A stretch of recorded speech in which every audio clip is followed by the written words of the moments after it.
না গো, আর নিতে পারছি না। এখন একটা হ্যাস্ত-ন্যাস্ত করেই ছাড়বো, সেটা ভেবেই সকাল, সকাল বেরিয়েছিলাম। আর সকালবেলা রান্নাটাও করে এসেছি, মাছের ঝোল ভাত। কারণ আমি জানি ফিরতে অনেকটা টাইম লাগবে। তারপর দেখতে পাচ্ছ টোটো ধরে চলে এসেছি কালার্সে। আরে বাবা, চুলটাকে আর নিতে পারছি না। তো বিশ্বজিৎ দাকে দেখাবো, দাদা এখন এসে পৌঁছায়নি। আর আমি জানি এসছি যখন অনেকটা টাইম লাগবে, খিদে পেয়ে যাবে, তার জন্য ওই পাশের দোকান থেকে বিখ্যাত পরোটা আর নিয়ে নিলাম টক দই।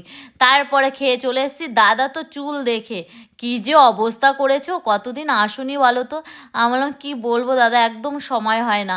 আর খারাপ যখন হয়েছে আমিও ভেবেছিলাম পুজোর সময় ঠিক করব।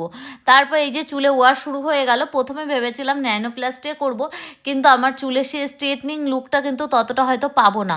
আর এই যে এই দুইজন মানুষ আমার চুলের পিছনে 5টা ঘন্টা যুদ্ধ করেছে, তারপরে আমি একটা সুন্দর একটা লুকে আসতে পেরেছিলাম। আর আমার প্রচণ্ড ঘুম পাচ্ছিল, মানে আমি আর পারছিলাম না। যাই হোক, এখন কি করা যাবে। আর পুজোর একদম দোরগোড়ায় আসলে না, পার্লারে প্রচুর ভিড় থাকে, তখন না ওরাও এত ভালো করে মানে কাজ করতে পারে না। আর লাস্টে আমার লুকটা দেখতে পাচ্ছ, তবে একটু কালার করলে বলছিল বেশি সুন্দর লাগতো, কিন্তু আমি যেহেতু কালার করি না, তবে আমি বলছি যে ঠিক আছে পরে ভাববো।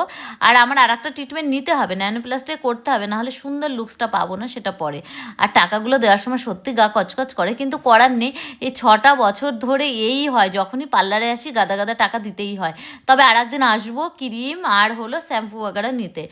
আর এবার চলে এসেছি স্টেশনে, আর খিদেও পেয়ে গেছে আবার। তারপরে একটু সিঙ্গারা খেলাম, আর বাতকুলাতে নেমে নিয়ে নিলাম গণেশদার কাছ থেকে ঘুগনি। তো আজকের মতো আসি, পরে আবার